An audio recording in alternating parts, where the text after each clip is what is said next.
Welcome to Business Innovators Radio, featuring industry influencers and trendsetters sharing proven strategies to help you build a better life right now.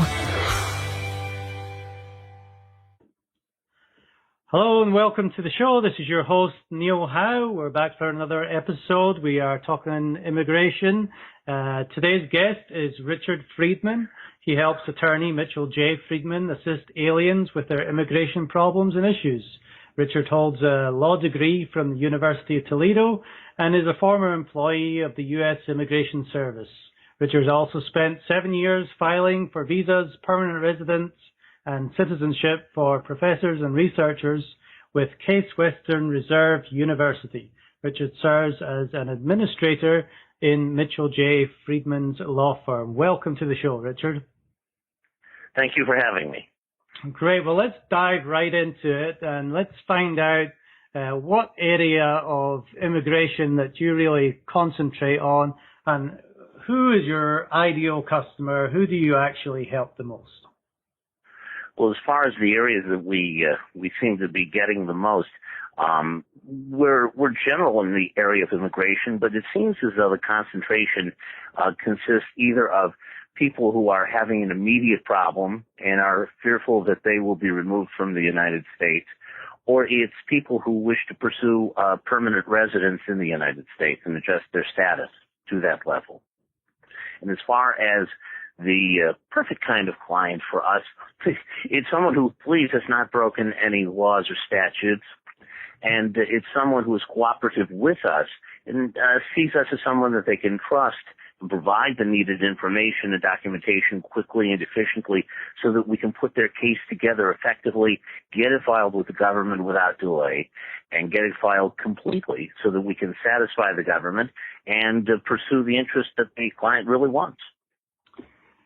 Yeah, it sounds like, obviously you don't want to work with people with any kind of criminal record. That would make it a little bit harder for you to work with them.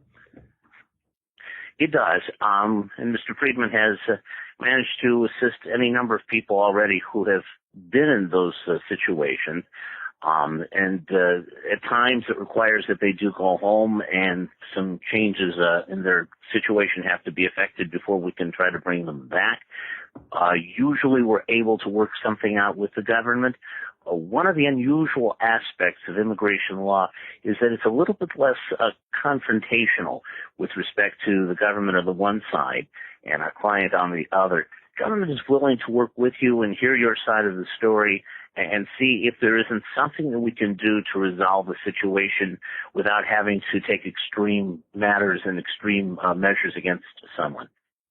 Yeah, that's great for your clients. So the government is actually willing to work with you and try and find a way to make things work. Now, you're based out of Ohio. Are there any special circumstances in Ohio when it comes to immigration? Are there any geographical things that we may not know about? A few wrinkles, perhaps. We're not that far, a couple of hours away from Niagara Falls and Buffalo. And it's easy for someone to, we actually have had a couple of cases, for someone to go there on a vacation and accidentally find themselves in the wrong freeway lane and then find themselves going through the immigration checkpoint at the border, and perhaps they didn't bring their documentation with them because they had no intention of doing that. Or perhaps they had a case pending. By crossing the border, it disturbs the flow of the case. So that can be a little bit of a difficult situation for them as well. The other thing is that people probably are not aware is that some of the northeasternmost part of Ohio involves areas where there are a lot of vineyards. And there are a lot of aliens who have entered the United States across the Mexican border and found their way all the way up into northeast Ohio, with or without documentation, with or without visas, and start working in these areas, whether they are completely legal or not. And then every now and again, the immigration folks come through, and then there's quite a bit of work to be done there. Right. So if we can get into the minds of your clients for a minute, what are two or three problems they might be having that you can solve for them? One of them is they've allowed their visa to expire, and they very much want to stay, and now they're technically out of status. And when you have that sort of a situation, then they start hearing rumors and they start talking to friends who really don't know immigration law very well. And the friends will say to them, well, you know, you get a 30-day grace period. And in some cases, under certain circumstances, they do, and in many cases, they do not. And at that point, we have to start to work with them and with the U.S. government and see if there's a way that the law allows that we can try and resolve the situation on their behalf. It isn't always possible, but we do the best that we can, and we've had quite a bit of success with that. Another thing is that perhaps they've done something minor that was illegal, and now they're very concerned about it. And what we're finding is, and what we've always known is, the folks with U.S. immigration, if you've done something wrong and you're upfront with it and completely truthful, they'll try to work with you if they can. But if you try to cover it up or you lie about it, they have no sympathy for you whatsoever. Well, that's a good rule. You know, we want honest people in and around us. You know, I know if you have migrant workers, like you said, in the vineyards, you probably got a lot of undocumented workers as well. Are there different laws in the state of Ohio than there are in the rest of the country that make it maybe a little bit easier for illegal aliens? Not really. Not really. It's pretty much standardized. Plus, you know, with immigration, you're dealing with national laws, with federal laws, and with federal agencies. So things do tend to get a bit standardized across the country. There are certain things that might fall into the category of lay of the land. But by and large, the practice of immigration law is the same from state to state. We've had a number of clients from outside of the state of Ohio as well, and been able to work effectively for them. And in some cases, there have been a handful of clients we actually never met face-to-face whom we were able to help effectively. Great. Now, walk me through the procedure maybe of one of the most common cases that you deal with. You know, what are the problems that your client has, and what processes do they have to go through in order to become a legal and abiding citizen of the United States? Usually we don't when they come to us, the problem is not going to be citizenship. It's going to be an issue of being allowed to stay and then hopefully become a lawful permanent resident. And then if they've been a lawful permanent resident long enough, in most cases it's 5 years of physical presence in the United States as a permanent resident, then they can try to pursue naturalization and become a U.S. citizen. And the way the process usually goes is they call us half thinking they have a problem and perhaps half thinking that they don't.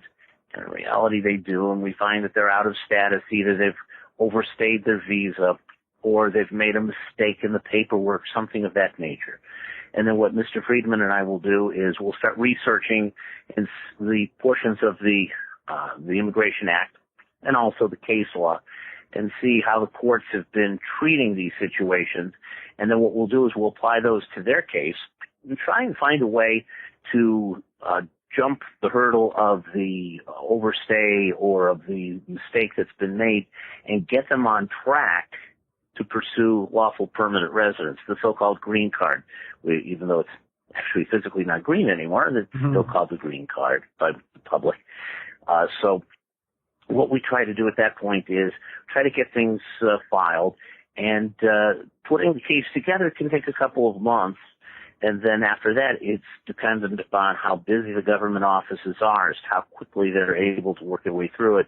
In some cases, from the time they come to us till the time we get them approved for permanent residence, it can be 5 or 6 months.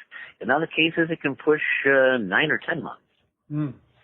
Yeah, well, you seem to be able to help a lot of people and know all the steps in order to get them on the right track. What would you say is like your expert ability? Why do people come to you for help versus anybody else? Well, are you comparing us to other attorneys, or just are you suggesting come to an attorney as compared to trying to do it on their own? Yeah, I'm just asking what your special ability is and how you work with people and why they come to you. They usually come to us because they realize that they need someone who works with the complicated Immigration Act on a daily basis and understands it well and knows the ins and outs, knows what it provides and what it prohibits. Then the second thing is we're familiar with how the immigration courts behave, how the immigration agencies behave, and we know how to approach them properly. We know how to file the paperwork in such a way as to make it easy for them to sort through the case effectively. There's two reasons for that. One is obviously is that if they have to sort through a lot of paperwork, it's time consuming. The other reason is it's human nature. Having worked for the Immigration Service, I can tell you if you sent me a case and it was a mess, I had to work through it anyway. I didn't have to like it, but I had to work through it. But if you sent it to me and it was not a mess, I could take a big, deep breath and go through it, and I felt more at ease with your case all along. And let's face it, you want the people upon whom you depend for results, you want them to be happy. So we try to keep them happy. We try to do all the big things and the little things, which we know from filing on a regular basis, and also because we keep up to date with the latest trends in the immigration law. We check in with the Federal Register on a daily basis. We look at the USCIS website and see what case law is coming along through there as well, and keep up with the changes in the statutory law. Like any other area of law, immigration law changes often, it changes quickly, and you don't want to find yourself filing a form that used to be correct or pursuing a benefit that used to be available, because all you'll end up doing is wasting your time and money and still not have the desired result. I think people are looking for that when they come to us.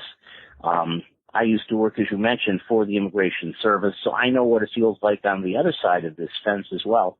And Mr. Friedman has experience having worked in the federal court system. So again, we've seen both sides of immigration issues, and we're able to make connections that way. We're also accustomed to dealing directly with many of the federal employees themselves. And the familiarity makes it easy to give them a call and say, what do we need to do this right? And they know they can trust us to say, well, this is what the government is looking for. And it can help to cut through a lot of the delay. Yeah, I think you bring up a really interesting and important point there.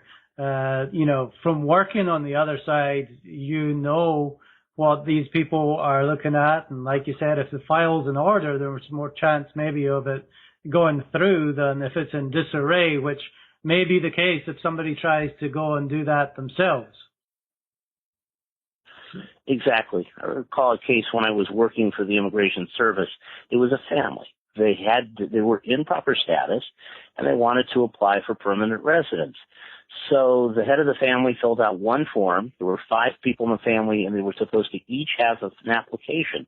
He filled out just one and tried to work it out so that it would cover all 5. It didn't. We sent it back. So we explained it, and when we sent it back, we sent a sheet explaining what was wrong.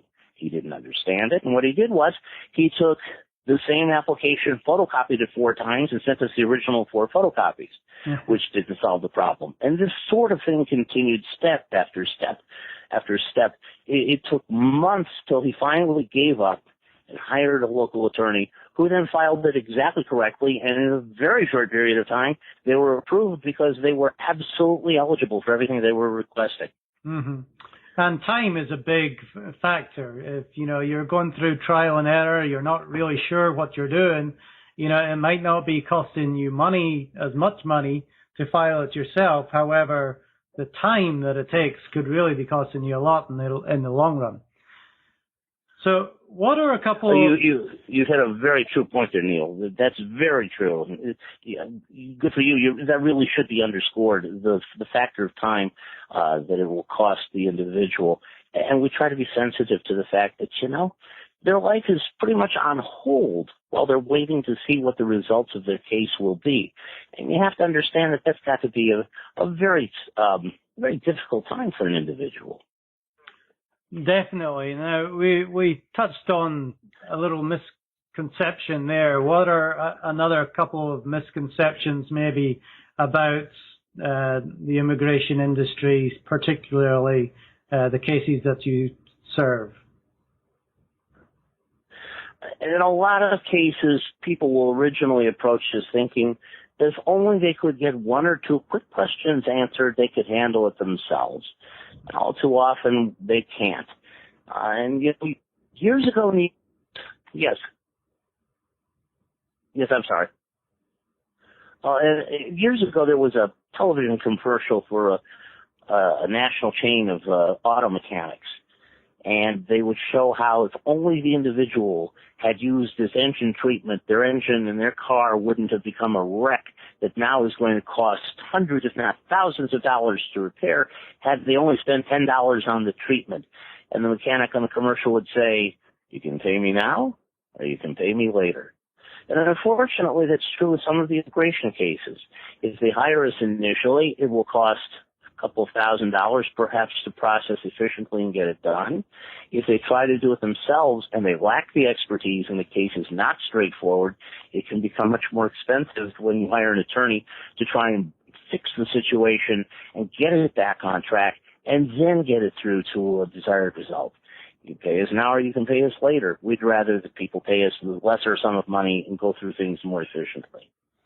And even if they are trying to do it themselves, if they file once and they get it wrong and the case is denied, it means they're going to have to go back and pay the money to file it again.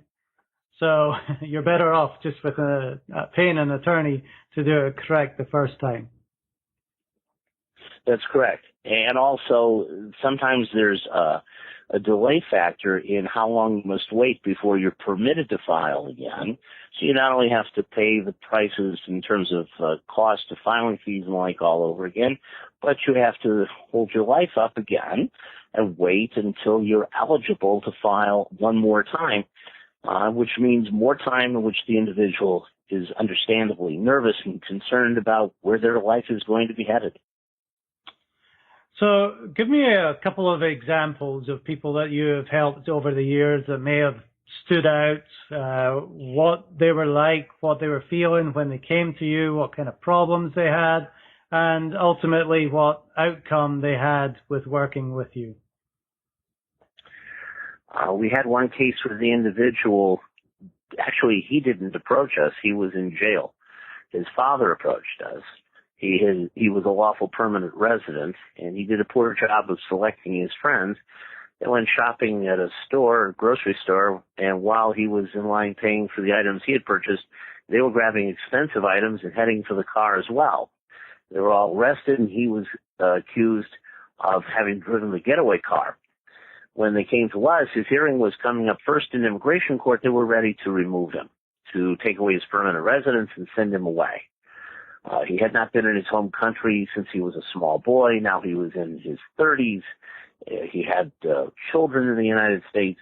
It was potentially a tragic situation. We were able to work both with the criminal justice system and with the immigration system. Issues that came up, he became ill while he was in jail and was hospitalized. We had to deal with issues that stemmed from that. There was a trial both for the criminal aspect, in which case we were able to prove that he had not had any connection with the actual theft. Then there was a hearing in the immigration court where we were able to bring in some key witnesses to testify to the fact that he was a good permanent resident. He'd never been in trouble. He was a hard-working individual. All along, he spent quite a bit of time in jail, frightening situation. And finally, we were able to get all of that done. And by then, his passport had expired. His permanent residence card needed to be replaced. And even that meant he could not work. He couldn't drive a car. He couldn't have a checking account. And so we had to work with the government gradually to work our way through, first with his home government to get him a new passport, and then from there with the U.S. government until ultimately all of the issues were carefully resolved, and he was able to get his life back on track. Yeah, it's there's a lot of fears there that come into play, and when the mainstream media is talking about immigration, they don't talk about all these things and how it's really affecting people's lives. It's not just the individuals either. It's families. It's, you know, financial situations that, you know, you really make a difference when you're helping people like that, you know, sort all their troubles. That's true, Neil. We really appreciate that aspect of the work. This is the sort of job where at the end of the day you sit back, you take a big deep breath, and you say, you know what, I really helped somebody today, and I feel good about that. That's a big part of the satisfaction of doing this sort of work. And we appreciate when we're able to help people. As for the media, having been someone who made his living on the radio at one time, I don't like to be overly critical, but immigration is a very specific, it is a very technical area, and it is badly misunderstood by the general public, by people who work as reporters. I hear things on the air all the time, and I think to myself, you mean well, but if you really understood the Immigration Act, if you really understood the legitimate goals of your government with respect to immigration, you would see things from a very different perspective. Yeah, I mean, you're really making a difference. You're really touching lives. So tell me, Richard, is this something that you have always done or always wanted to do, or how did you get involved in immigration? Well, I actually stumbled into it quite gratefully. I was working, as I said, in radio as a radio newscaster, and the radio station where I was working underwent a severe cutback in personnel. And I found myself looking for work. And one of my former interns called me and indicated that they were giving the civil service exam. So I went to the federal building in Cleveland and took the exam, and soon thereafter I was given a phone call from the U.S. Immigration Service. They saw on my resume that I had a degree in law, and thought that perhaps I might be a good fit working in the examination section. And before I went in for the interview, I did a lot of research, let's be honest, about the U.S. Immigration Service. I can't tell you why, Neil, we're on the radio, right? All right. And I got into the interview and found that I really made a connection with the supervisors who were handling the interview that day. And by the end of the interview, I knew I really wanted to work with them. And apparently they felt the same way, and I was offered a position in the examination section. And it was a very short time before I found that I really appreciated the work that was happening. I guess you could say I got hooked. The funny experience that I had soon after I started, we had supervisors who were really well advanced in how to deal with personnel. And it was a pleasure working with them. But one of the things they did was every Thursday morning we would have 1 hour at the start of the day where we would all gather together, and we were free to ask the supervisors any questions we had about how we were doing things or make suggestions about it. The first Thursday that I sat in, they began to talk about an issue that they were having, and they started to throw form numbers and statute sections about. And I tried very hard to follow, and soon I realized I can't follow this. I may be in trouble here. I got very confused, and soon I was drowning in numbers and sections and letters and paragraphs. When we got done, one of the supervisors came up to me and said, "So, did you enjoy the government's alphabet soup this morning?" And I said, "I feel like I'm drowning in the alphabet soup." And he said, "You know what? It's your first week on the job. Hang in there. You'll catch on to it a little bit at a time." And ultimately I did. But indeed, I sat there and I kept hearing them throwing these numbers around, and I thought, how on earth am I ever going to keep all of these letters and numbers and paragraphs apart and know what we're talking about? And now I sit and I talk to Mr. Friedman, and it's all numbers and letters that we throw back and forth to one another, and we know what we're talking about. And it's kind of remarkable. Right. And that kind of leads into my next question here. Can you share a lesson you learned early on that still impacts how you do business today? Yes. It goes back to something we said before. I learned early on that the aliens who are forthcoming with the truth about their situation, they can elicit a certain degree of, I don't want to use the word sympathy, but there's a connection they'll make with federal workers, that they will appreciate the situation and start looking to see if there's something that the alien can do to help themselves. But when people decide to cover up or just flat out lie, they build a wall. and it can become insurmountable, and they can find themselves on the outside looking in, which is really very sad. So what's one thing that we might not have covered yet today that you could share with someone who is, having a problem that you can help solve?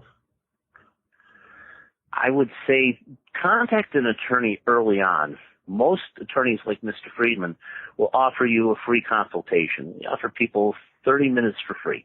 Come on into our office, sit down with us, meet Mr. Friedman, meet with me, and we'll talk. We'll hear what your situation is.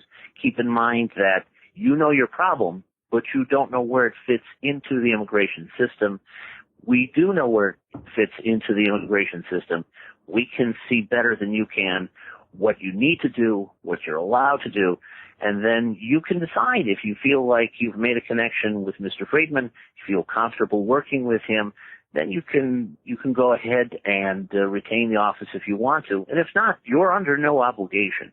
You can walk out of our door and never call us back and hire someone else or choose to not hire anyone. We won't follow up with another phone call. You contact us, and then it's entirely in your hands. But it's 30 minutes well spent. It's 30 minutes that give you an opportunity to explore with an attorney where you are, what your options are, what your realistic goals should be, and whether or not you feel you can work effectively with this individual. Right. So, people really need to talk to a professional first rather than friends and family giving advice that, they're not really qualified to give. Exactly. And I'll leave you, Neil, before we go, I'll throw one out at you that there are going to be a lot of people who are going to cringe and grind their teeth when they hear me say this. But please, this will give you an idea of the type of misinformation that gets passed along. We will so often hear someone say, I have dual citizenship with the United States and country X. And the correct answer is no, you don't.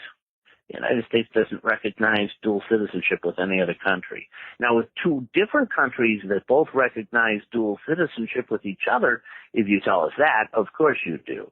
But the United States does not now, and never has, and isn't proposing it for the near future, to ever allow dual citizenship involving the United States and any other country.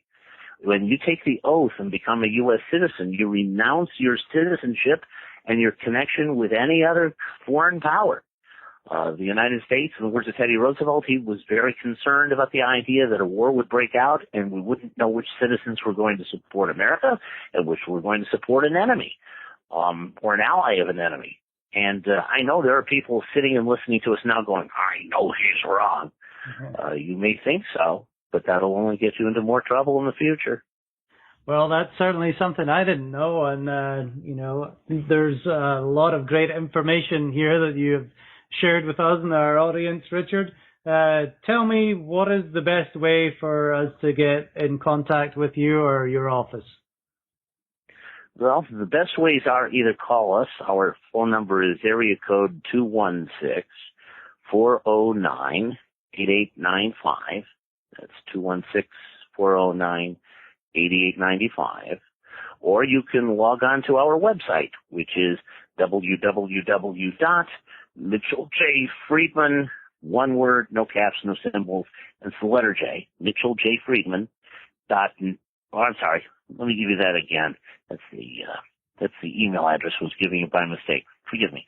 The website is www.mjflaw.net. MJF as in Mitchell J. Friedman, law, so it's mjflaw.net. There's a page in our website through which you can send us an email that gets through us very quickly, and we can respond to you that way.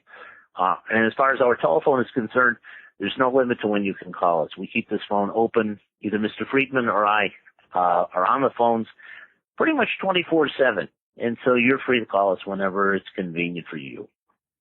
Well, great. I really appreciate you being on the show today, Richard, and sharing all your knowledge with us. My pleasure, Neil. Thank you so much for inviting me. You're welcome. And for anybody listening today, I invite you to like and share, and we will see you next time on the show. Thanks for listening to Business Innovators Radio. To hear all episodes featuring leading industry influencers and trendsetters, visit us online at businessinnovatorsradio.com today.